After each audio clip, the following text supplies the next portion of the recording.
हम मीनू झा गोर लगै छी समस्त मिथिलावासी के।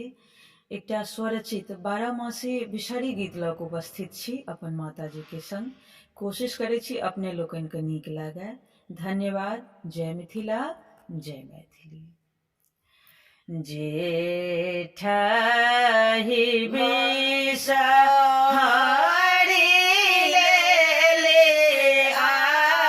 अवतार, आहे ले अवतार।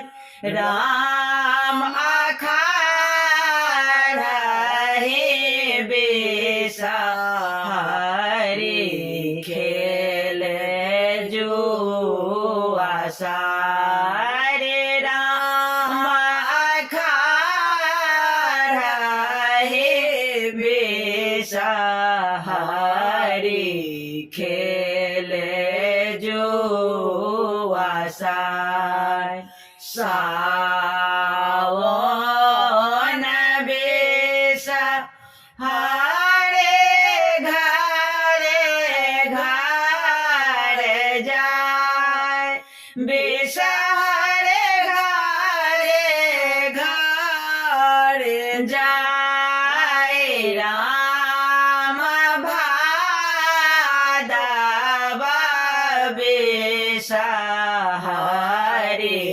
कदबा लोटाय। राम भादव बिषहरे कदबा लोटाय। आसीन बिषहरे गेले अगुआय। बिषहरे गेले अगुआय। राम कार्तिक बिषहरे गंगा नहाय। राम कार्तिक बिषहरे गंगा नहाय। अगहन बिषहरे धारे नामी केश। बिषहरे झारथे नामी केश। राम पोसाहे बिषहरे बारे बयस। राम पोसाहे बिषहरे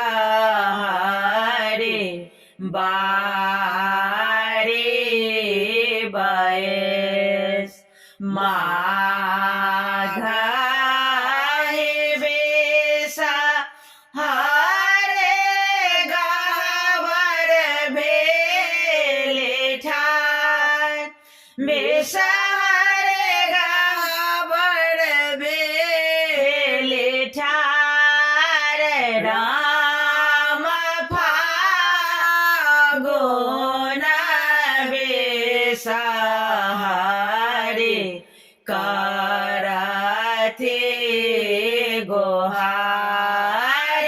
राम फागुन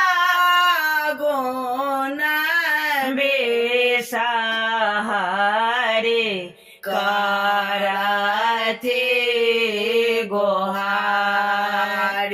चैता हे बिषहरे झूमरे खेलाय। बिषहरे झूमरे खेलाय। राम जय साख बेसा